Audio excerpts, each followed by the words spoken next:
Good afternoon. So I'm going to welcome. Thank you. Thank you. I'm going to welcome.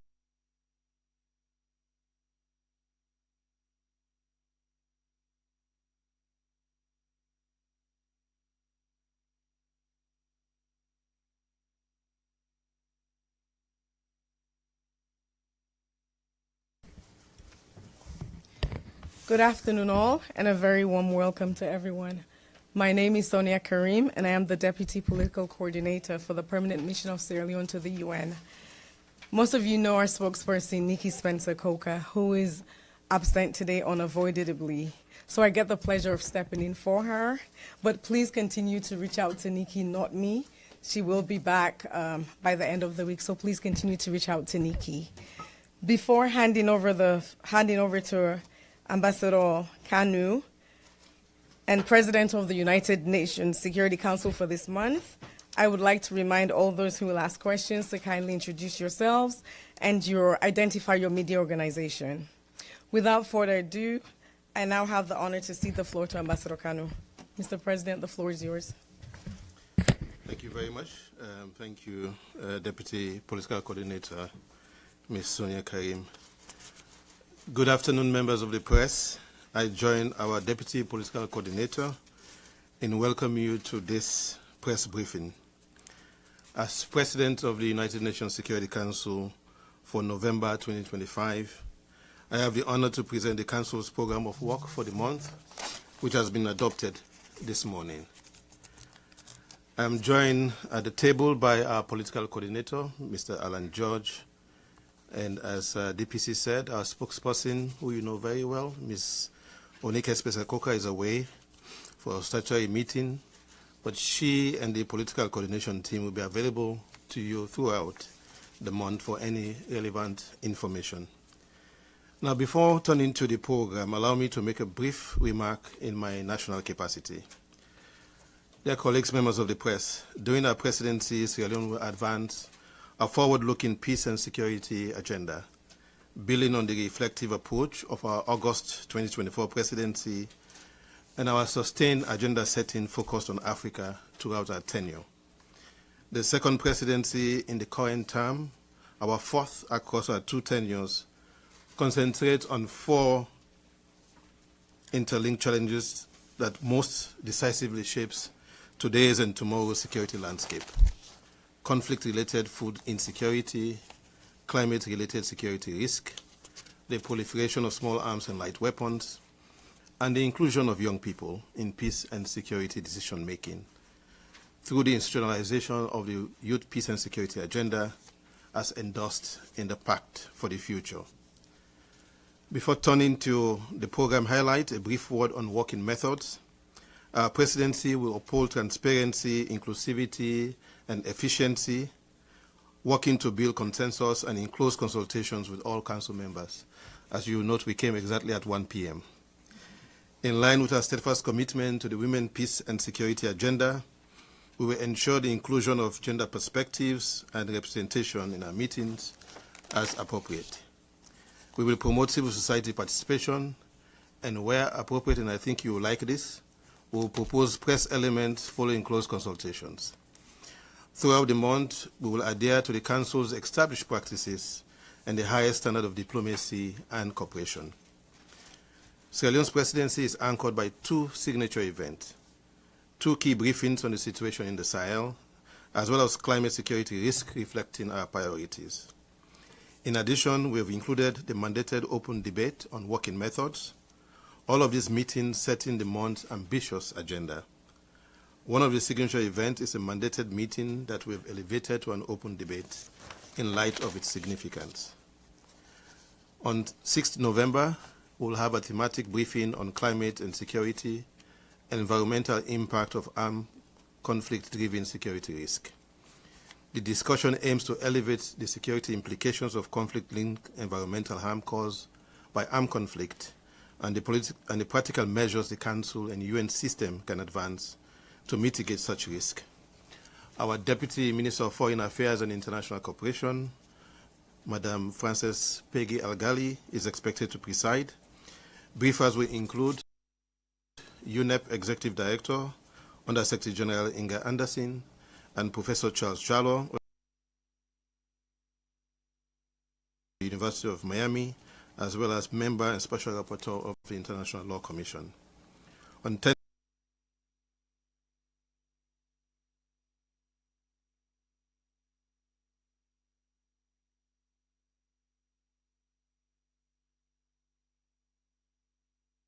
illicit flows, transnational crime, and terrorism, as well as their destabilizing effect, particularly across Africa and the Caribbean regions. Office of Disarmament Affairs, Officer in Charge and Deputy to the High Representative, Adedeji Ibo, will be one of the briefers, and we also expect the African Union's High Representative for Silence in the Gun, His Excellency Dr. Mohamed Ibn Chambers, to brief the Council. On 14th November, a working methods debate will take place, taking stock of the implementation of Note 507, in addition to issues of promoting greater transparency, inclusivity, and efficiency, including more equitable pen holdership and broader participation of non-council members. We expect focus to also be on the selection process of the next Secretary General. Working methods constitute one of the clusters in the intergovernmental negotiations on Security Council reform in the General Assembly. You will recall that in our last August 2024 presidency, we convened a historic first debate on the structural reform of the Council, focused on addressing the historical injustice against Africa. We see the meeting on working methods as a continuation of that important priority work for Africa. Colleagues, our principal signature event follows on 17th November, a high-level open debate on conflict-related food insecurity, framing the global dialogue, addressing food insecurity as a driver of conflict, and ensuring food security. Guided by international humanitarian law and peace-building initiatives, the high-level open debate will treat food insecurity as both a driver and consequence of conflict. The open debate will also underline the absolute prohibition of starvation as a method of warfare and promote coherent action across humanitarian development peace nexus to build resilience, accelerate agricultural recovery, and advance accountability. I am very delighted and pleased to inform that we're expecting His Excellency Dr. Julius Madabio, President of the Republic of Sierra Leone, to preside. His Excellency will be accompanied by the Minister of Agriculture and Food Security, Dr. Henry Mustapaka. The Deputy Secretary General, Excellency Amina J. Mohamed, will brief the Council, as well as Under Secretary General for Humanitarian Affairs and Emergency Relief Coordinator, Tom Fletcher, and Dr. Ibrahim Asen Mayaki, AU Special Envoy for Food Systems. As food security is also a focus of our national development agenda, our flagship program, Feed Salon, we will convene a lunchtime roundtable on food security on the same day as a side event. On 18th November, we'll convene a briefing on peace consolidation in West Africa, spotlighting counterterrorism cooperation and calling for sustained international attention and border sharing consistent with our collective security framework. Terrorism in the Sahel is not a responsibility for West Africa or Africa alone. His Excellency President Bio is expected to preside, with the UN Secretary General, His Excellency Antonio Guterres, ECOWAS Commissioner President Dr. Omar Al-Yuture, expected to brief the Council. We further expect participation by the most affected states at high level. Finally, in our national capacity, Sierra Leone and Guyana intend to table a draft resolution on youth peace and security to close institutional gaps, including by establishing an informal expert group and instituting an annual council debate on YPS. The negotiations are ongoing, they are constructive, and it's really a great honor to work with A3+ member Guyana on this important resolution. If adopted, it will be 10 years after the first and landmark YPS resolution 2250 was adopted.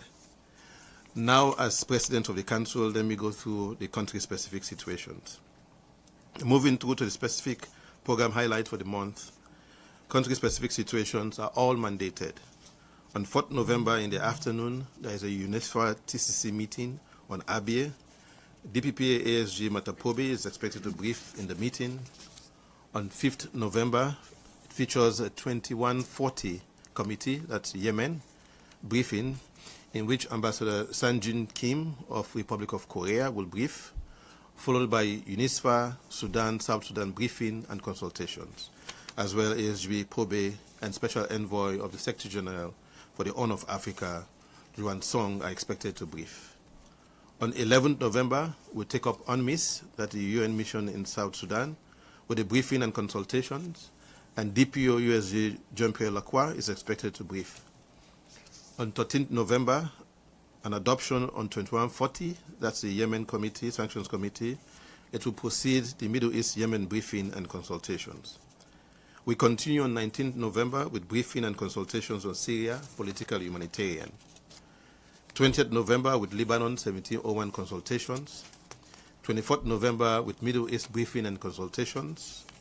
25th November with the ICC Libya in the morning and in the afternoon, and we envisage adoption on Libya Maritime Authorization, that's Security Council Resolution 2292, and consultations on 1718, that is the DPRK.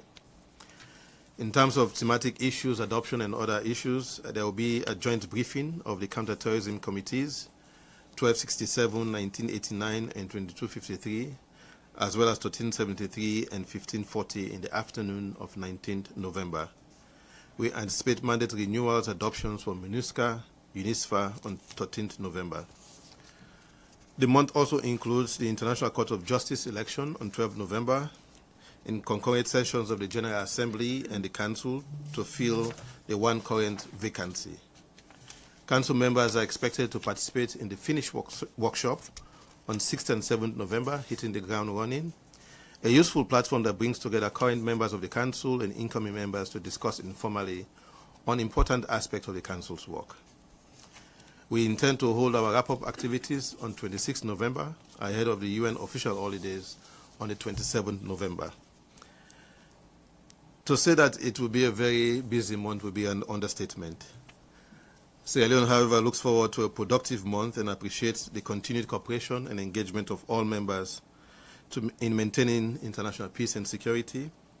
And certainly as President, I'll be guided by the decisions of the Council during the month. Let me use this opportunity to express sincere gratitude for the unwavering support of the Secretariat, particularly SCAD, and certainly my thanks to my mission staff for all their dedicated hard work. And to the most important part, I'm happy to take the questions that you may have. Thank you. Thank you, Ambassador Kanu. Thank you. We'll get the first question from the representative of the United Nations Correspondents Association, please. Thank you.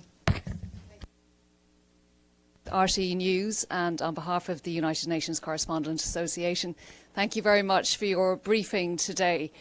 My question, if you don't mind, I'm going to start with climate, something that you mentioned towards the beginning of your remarks a few times. In your national capacity, as a country that's clearly concerned about the impact of climate change on your own country, can you give us your assessment of the impact of the US's change in policy on climate this year, in particular the withdrawal from the Paris agreements and the rollback on climate policies? What impact is that having on your country and globally? Thanks.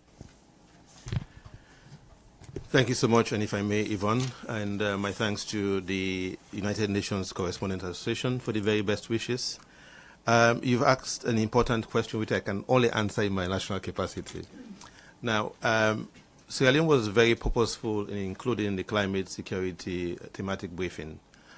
We just come from Addis Ababa, where the Security Council met with the African Union Peace and Security Council.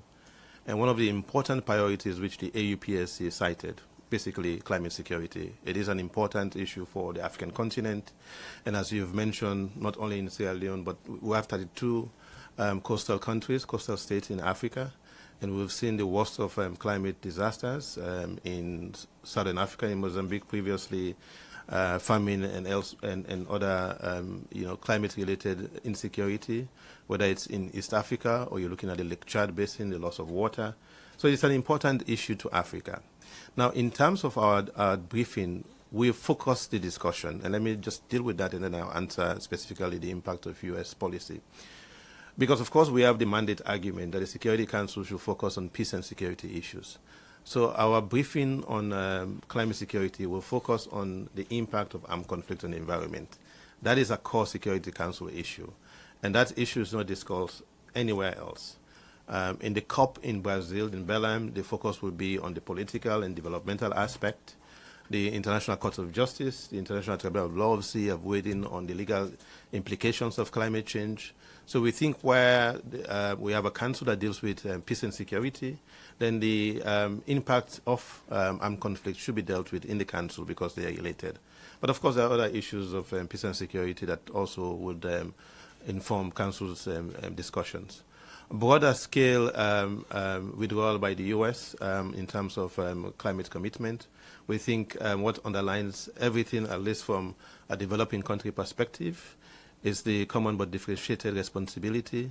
Most of the countries that do suffer from the adverse effect of climate change are now responsible for the situation that we face. I think the International Court of Justice has been very clear on the legal consequences and the implications, and of course the obligations of states, not only on the basis of treaty law, which is the Paris Agreement, but also customary international law. So a country may withdraw from a treaty like the Paris Agreement, but they are also obligated under applicable customary international law. So we think there's still obligations, particularly on the principles of common but differentiated responsibility. Those states that have withdrawn from the Paris Agreement are still obligated to make good their responsibility in terms of climate change. So whether it's development, security, or other aspects, including mitigation and adaptation, which is important for small countries like Sierra Leone, that are coastal, but also small island developing states. So it is an important issue, and in the briefing we'll be highlighting one specific aspect that moves from our example in Sierra Leone was loss of biodiversity. We lost our wildlife, they're only coming back, to other areas where it could be reconstruction and things of the sort. So I think it's an important conversation. Loss of agricultural land, it's an important conversation to have in the Security Council. Thank you. We have a question in the third row, and then we'll come. Thank you. Namo Abdullah with Rudaw Media Network. Congratulations on your on chairing the Security Council. On October 31st, you voted in favor of the UN Security Council resolution endorsing Morocco's autonomy plan for Western Sahara. Given your country's commitment to decolonization and self-determination, how does your vote align with that principle, the principle of self-determination for the Sahrawi people? Thank you. Thank you. I thought we were dealing with the program of work for November, but I will answer in my national capacity, certainly. We explain our vote. The vote on the resolution addressed two significant points. The first point was to renew the mandate of MINUSO, which we said was a stabilizing force in the region, and it's needed at this time. And I think the Council supported the fact that it was renewed for 1 year. Of course, the second part of the resolution was to deal with gaining momentum and taking advantage of this important support by the international community for the Moroccan Autonomy Initiative. I think it's clear when we deal with the issue of self-determination and decolonization, we have to understand it. Of course, it's a principle of international law. It's a jus cogens norm. And then we have the fourth committee, which has been assigned to deal with this issue in the GA. It has been very clear in the fourth committee that you deal with decolonization and its 17 non-self-governing territories on a case-by-case basis. So how you deal with Western Sahara has to be different from the other 16. And in Western Sahara, an initiative has been submitted, which is supported by majority of member states. It falls within the principle of self-determination, and so we're confident that it falls within the confines of international law and the UN Charter.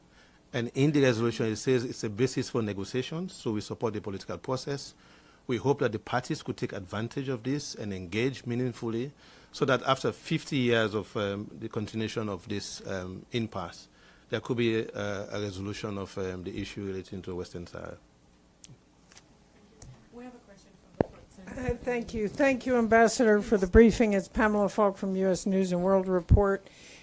There doesn't seem to be on the month Iran or non-proliferation, and given the fact that 2231, the JCPOA expired only a few weeks ago, it would be interesting, and maybe you're waiting for a Security Council member to ask for it, but do you see it as playing a part? And also on Ukraine, which is not on the agenda. So I just was interested to know if you plan to add those or what, and certainly not on Thanksgiving.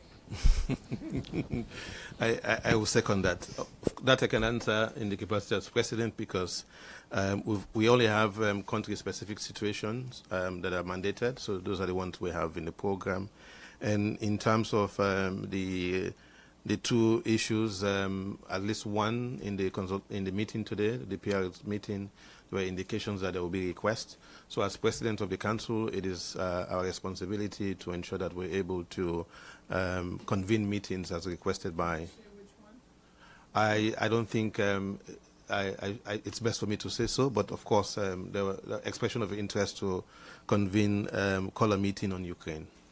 Thank you. So, question from the third row Me? center, yes, please. Thank you. Thank you. Thank you, Mr. Ambassador. Abdul Hamid Sayam from the Arabic daily Al-Quds Al-Arabi. Sir, you came from Africa, which was under colonization and oppression by foreign domination and colonization. Now, Palestine is still under colonization. It is the most visible example of oppression by foreign powers. Why the Palestinians don't have the right to resist foreign domination, foreign colonizers, and oppression, similar to every part in the world that who fought colonialism? Now, that's one issue. And the second, do you support this idea of stabilization force in Gaza? How do you see the role of Palestinians in Gaza? There are some ideas to bring foreign nationals to rule Gaza as if the Palestinians are, and they're not qualified. Palestine, and I have another question I will ask later. Thank you. Thank you so much. And I forgot to acknowledge Pamela and I think Abduli and of course Abdul Hamid. Thank you for your question. I think firstly, as President of the Council, I should say that a meeting will be convened on Middle East that will deal with Palestine on the 24th. And we'll be having this meeting after the important ceasefire deal that was reached, two indirect negotiations between the government of Israel and Hamas. Of course, from time to time, we've seen violations of the ceasefire. So we think that the meeting on the 24th will be important. Now, in my national capacity, let me address some of the other points which you've raised in terms of the right to self-determination. So that's how I will characterize it. Indeed, of course, the people of Palestine do have the inalienable right to self-determination. That is clear, that is international law. Even the International Court of Justice reinforced that. And of course, I've asked both the Security Council and the General Assembly to operationalize that right. So that is the context in which we operate. Now, most African countries actualize independence and self-determination in various forms. We negotiated in Sierra Leone, but of course in other areas there were resistance. And we will not offer a value judgment. But what I can say is that, of course, the path to peace and the two-state solution is essentially the negotiations which has been agreed.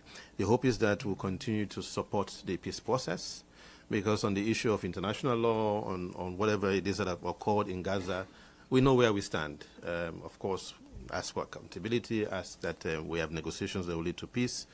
The hostages have been free. We continue to see that the exchange of diseased hostages and prisoners. And so that good faith should continue. In terms of the stabilization force, what I would say is that we'll support the agreement.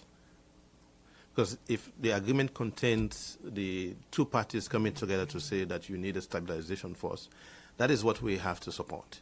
And it doesn't mean that when we operationalize that, we do not discuss what will be the parameters and the element. There could be different forces. People are talking about whether it's going to be peacekeeping, peace enforcement, and contribution, and it should be blessed by the Security Council. To the last part of your question, we've said it in the chamber that there cannot be any talk and decision about Palestine without the involvement of Palestinian people. So that is a point which we also support robustly. So there are different elements to your question, but firstly, the principle of self-determination of the people of Palestine is sacrosanct. Of course, we have to support the peace process because that's the path to the two-state solution, and certainly there should be no decision about Palestine without Palestinians. Can I have a follow-up, sir? Yeah. Yeah, the follow-up is it's related. The West Bank now, it's almost 80% of its land are either controlled by the army or by the settlers. The violence of the settlers is going all-time high. Every single day there is an attack. Today they killed someone, the settlers in Hebron. 2 children were killed this week, etc. In fact, there is no land left for what is called two-state solution. The Security Council keep repeating that, two-state solution, two-state solution.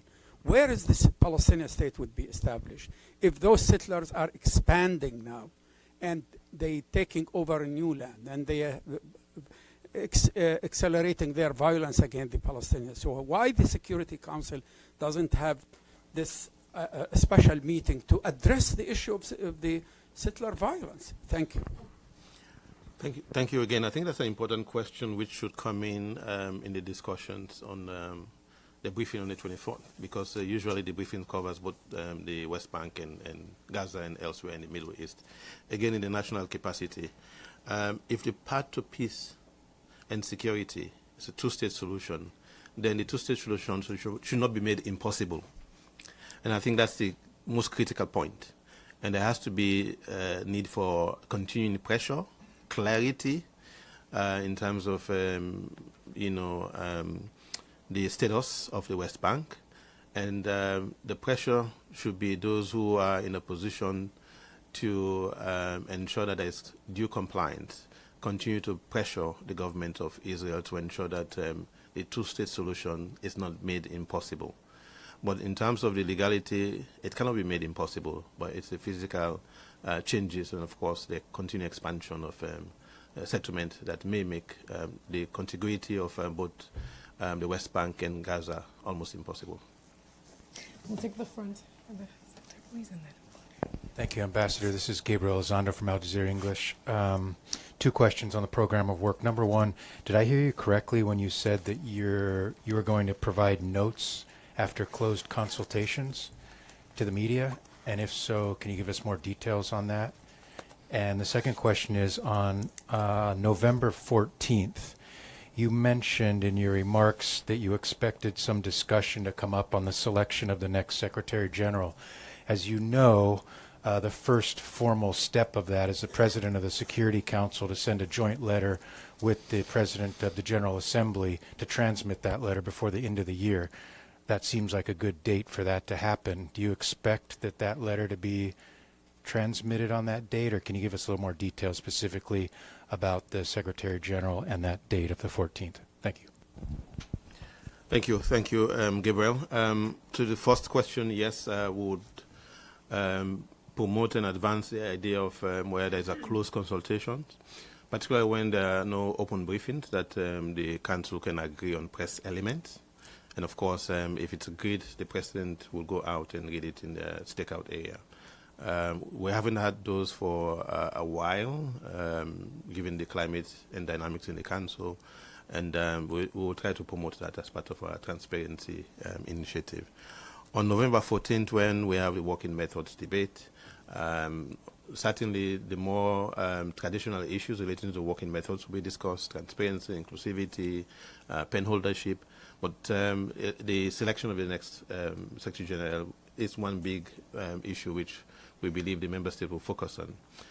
We have a revitalization resolution from the General Assembly which gives sort of a clear normative framework on how the process should go.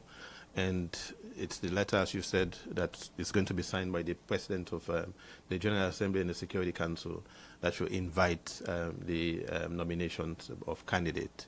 Already the Russian Federation started work on this in their presidency in October. We commit to being constructive and try to really fulfill the General Assembly to conclude the process as early as possible. And we work with the members of the Council to do so. So if we're able to do so within our month, we'll be grateful to send the letter. And yes, I think it will be a crowning glory if we do it on or before the 14th. But there is one expert meeting that has been convened by the Russian Federation during the course of this first week. So we hope that we'll work towards concluding this process as early as possible and get candidates nominated as agreed by the membership in the revitalization resolution. Ambassador, we'll take the gentleman in the third row and come to the second, please. Thank you. Thank you very much, Mr. Ambassador. My name is Volodymyr Ilchenko, National News Agency of Ukraine, Ukrinform. Russia, as we see, continues to the colonial war against Ukraine, targeting the civilian population. What is your position as a member of the Security Council regarding the immediate ceasefire, which Moscow continues to reject? Thank you. Thank you so much. I can only answer that in my national capacity. In terms of the Council adopted one resolution on this in which they encouraged the parties to move towards negotiations, which I would think includes cessation of hostility and a ceasefire. In my national capacity, I think we've called for a ceasefire from day one, and we've been very clear on the principal aspect of this issue, and we will only continue to do so. There are various aspects: ceasefire, cessation of hostility, respecting the sovereignty and territorial integrity of Ukraine within the internationally recognized borders. So I think there's clarity on what we think on this issue, including an immediate ceasefire. And so what we will do is to continue to encourage the parties to negotiate and get to dialogue, because I think that's very significant even to reach a ceasefire. There have been good examples of where diplomacy can work, including exchange of prisoners. Once they had the Black Sea Grain Agreement, so I think there are really examples that if the parties sit down and negotiate, they could achieve outcomes that we want to see, which is a ceasefire and the end of the war. Thank you, Ambassador. We'll take the lady in the second row, and then we'll move backwards. Yes, please. Thank you. Sorry, thank you. Evelyn Leopold, Dag Hammarskjöld Fund for Journalists and Common Dreams website. You have the Finnish workshop 6th, 7th, and 8th. Is that in this building, or you're going somewhere else for it? And I have another question on, I haven't quite grasped, is Ukraine going to be discussed at all in the Council during your mission? And thank you very much. Thank you so much. Two very important questions. So the Finnish workshop will take place in Green Tree, and it's on the 6th and 7th. So it will be off the UN campus, as it were. In terms of Ukraine meeting, it is not mandated for the month of November, so it's not on the program of work that was adopted. But certainly in the breakfast meeting this morning, some members of the Council have already indicated that they would request for a Ukraine meeting, and based on practice, it means that if there is a request, then we'll have 2 meetings on Ukraine. We'll take the lady in the front and then go backwards. Thank you. Thank you. Linda Fasulo, NPR, here at the UN. I have a question about Myanmar, and if you expect that there'll be any discussions or, about anything, or has anyone expressed any real interest in addressing it this month? Well, thank you. I think very good that you asked about Myanmar. It's not mandated, and no member state mentioned Myanmar in our discussions. Thank you, Ambassador Stefano Vaccara, La Voce di New York, Ital Press. I see on the 5th, like you mentioned, there is a day dedicated to Sudan. Now, would you agree with the statement that Sudan is the worst humanitarian crisis in this moment in the world? Would you agree with that? In my personal capacity, most certainly. I would prefer as a president of the Security Council, but whatever you prefer. I will need to consult with my colleagues on that. Okay. So my question is, last week, actually, the Security Council acted with press statement. And we know the press statement is a kind of low statement compared to what the Security Council can do. So my question is, as an African country, president of the Security Council, would you try to upscale the response of the Security Council and applied the so-called responsibility to protect that looks like in the last years disappear from this institution? And then I have another question. Thank you. I think that's a very important set of questions that you have. Firstly, on characterization of product. And I think each product becomes useful depending on the situation. There are times where you need the council to speak out as early as possible and press statements and allow you to do so before you negotiate a resolution, which would have meant that time would have passed. So it was important for the council to put out a view on development in Sudan, particularly El Fasher at the time. And then to say we already have 2 resolutions on Sudan in which the council have asked for specifically, firstly, even the issue on the siege on El Fasher that was not respected, so there's a question of implementation. And you're right to an extent that we have to be working on the issue of how do we implement council's resolution and product. That's another issue in terms of the willingness of the parties to come to a cessation of hostilities, to negotiate, and of course have a ceasefire. In a more national capacity, the issue of responsibility to protect is for us a principle which we support, but I don't think not every member of the council is looking at the issue from the same point of view, and certainly R2P has to be discussed in a context, particularly in Africa, and its consequences since it was utilized in a particular situation. What I should say, though, is that there's need for action to end the atrocities in Sudan, and this calls for accountability. And I think there are tools within the toolbox of the Security Council to ensure that there is accountability and we put an end to the atrocities. In the breakfast, the penholder, the UK, has indicated that they will be engaging with council members to find additional ways in which the council can act on what is really a horrendous situation in Sudan at the moment. Yes. Well, you know, as Africa, I have another question, but just sorry, a personal comment. Because you represent an African country, I personally expect that as a president of the Security Council, you know, you act and you show that the Security Council should act differently. Then if the resolution will pass or not, doesn't matter, but at least it show that, you know, they are not doing their job. But I have another question on Nigeria. This is something that's these hours happening. President Trump, the U.S. president, said that he's telling to his army, to his military, to be ready to intervene in Nigeria.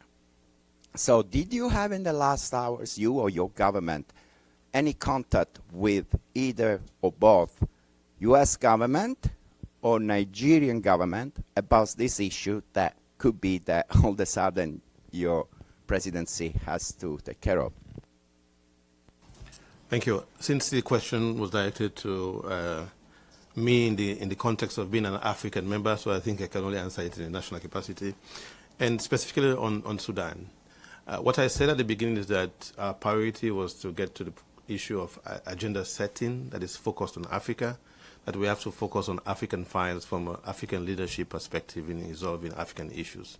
And this is what we have done. When the parties agreed to protection of civilians, right, that was brought to the Council, UK and Sierra Leone, we tabled a resolution on POC that was vetoed. So we took responsibility and we worked on a resolution which we thought could have really protected civilians in Sudan. That was vetoed. We've been supportive of the work of the ICC, the International Criminal Court, in Sudan.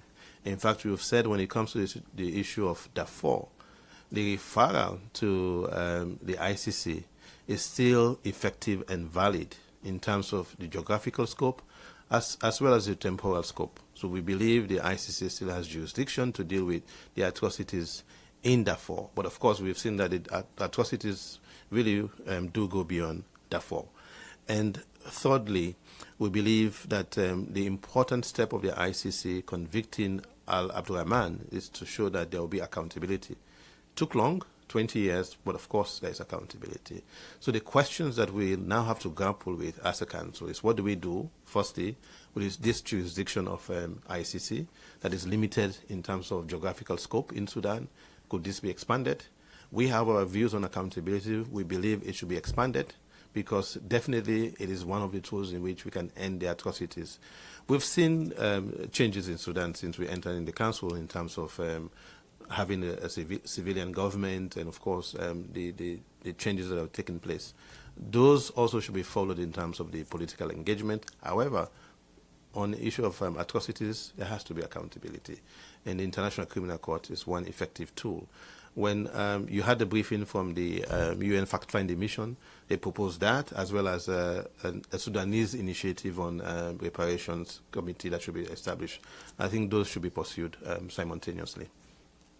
Thank you, Master. So we'll take the gentleman in the fourth and then the second gentleman Thank you. in the fourth. Thank you so much. Good to see you, Ambassador. It's Ephraim Kusaifi from Arab News Daily. Also on Sudan, it's been almost 3 years since that war began, and each time we ask officials here, whether it's the Secretary General, the political department, or even various missions, whether African missions or European missions or American missions, the criticism has been that there have been many approaches to diplomacy there and to trying to achieve peace through talks. You have the IGAD, the AU, the Quads, so many other entities now and then. And it's been 3 years we've been hearing this criticism, but little effort to streamline these approaches. Do you think this renewed interest in Sudan because of the genocide in Al-Fashir is a good opportunity now to maybe take this approach and bring it to a new level? And what would be your suggestion to streamline, to unify the efforts towards solution in Sudan? Thank you. Thank you. As President of the Council, I think I should say that in addition to the meeting in October, there's been a renewed effort to deal with the situation in Sudan.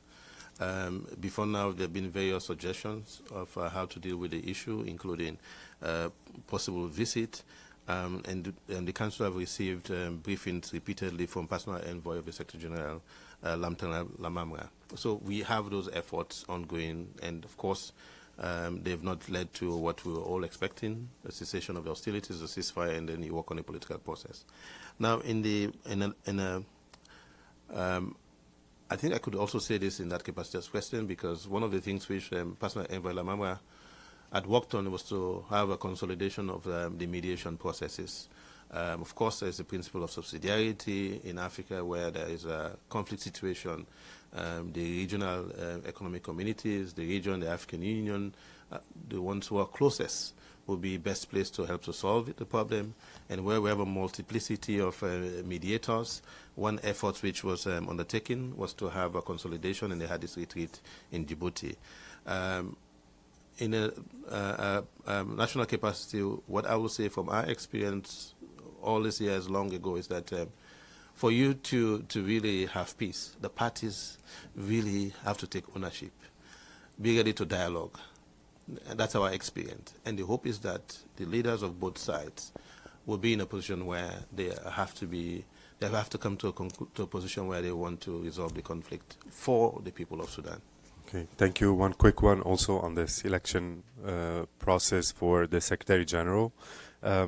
Your American counterpart has expressed openness to the idea that candidates should be applying from all different regions of the world, and that the Security Council should not stick to rotation, geographical rotation. And I wonder if you had any opinion about that. Do you see eye to eye with this approach to the process, or do you think it is valuable to stick to the geographical rotation? Thank you. I think all 15 council members express views one way or the other on the selection process. Those should be taken on board, and the council is presently negotiating the response that will form the letter to be signed by the President of the General Assembly and the President of the Security Council. So I will leave it to issue which is under negotiations, and will not comment on it further. Just to say that all 15 members have expressed views, so all of those are shaping the negotiations. Thank you, Ambassador. Thank you, Ambassador. This is Ahmed Ali with Sphinx News TV. Ambassador, just to follow up on the question raised by my colleague regarding the stabilization force in Gaza, you mentioned that the meeting on the 24th will be important and that you are prepared to discuss a stabilization force in Gaza if it is requested by member states. Today, for example, we saw countries meet in Istanbul where Turkey's foreign minister stated they are waiting for the Security Council to define such a mandate. So could you clarify whether this means any member state has already requested a meeting to adopt a mandate for such a force? And a second question, if I may, in your national capacity, I know you mentioned as well to my colleague the need for Palestinians to be a part of a comprehensive plan for their own self-determination. So with that in mind, could you clarify Sierra Leone's position on what a stabilization force in Gaza should look like? Thank you very much. Thank you so much. Very important questions on the first capacity as President of the Council. We express our readiness to work with any member states that would put forward a resolution on stabilization force, and we were also informed of the meeting of the the group of 8 in Istanbul. So we'll wait the process and be responsive to whatever that is submitted. On the second point in national capacity, I think, of course, I will not go into the details now, but what will be important is to ensure that the Council is able to give its blessing to a force that will address the situation, whether it's peace enforcement or peacekeeping. The parties should be in a position to let the Council know what would work best in the Gaza context. Master, we'll take the lead in the 6th row. Hi, thanks very much. I'm Dulcie Leinbach from Pass Blue. I wanted to go back to the letter that the Security Council is meant to write with the PGA's office for the selection process.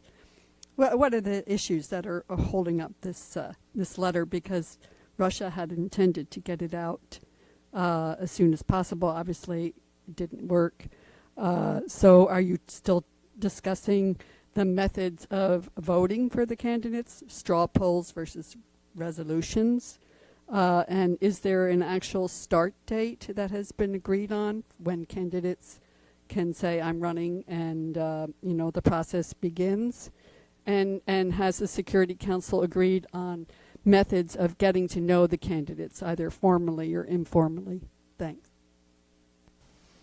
Thank you so much. I think the principal function of that letter is to invite the nomination of candidates. In terms of what it is that we should see in the process, I think the revitalization resolution of the General Assembly is quite clear, and I do not expect to see practice of the Council in the letter, because that's not where you expect it. So I think the Council is just negotiating in the normal process a very important letter, and views have been received, and there's going to be an expert level engagement this week. So as I said, the most important factor now is to really ensure that we were able to meet the aspirations of the Assembly to put out a letter as early as possible. Master, we'll take the lady on the other end of the 6th row. Thank you. Thank you. My name is Sarah Brittany Somerset, and I write for Global Cannabis Times. In the early 2020s in Sierra Leone, a synthetic cannabinoid drug called Kush, which is not to be mistaken for genuine cannabis cultivars with the same name, emerged in Sierra Leone. Simultaneously, Sierra Leone's Minister of Health and Sanitation noticed that policies should change and that there may be a future in which cannabis cultivation and sales are accessible to members of the public.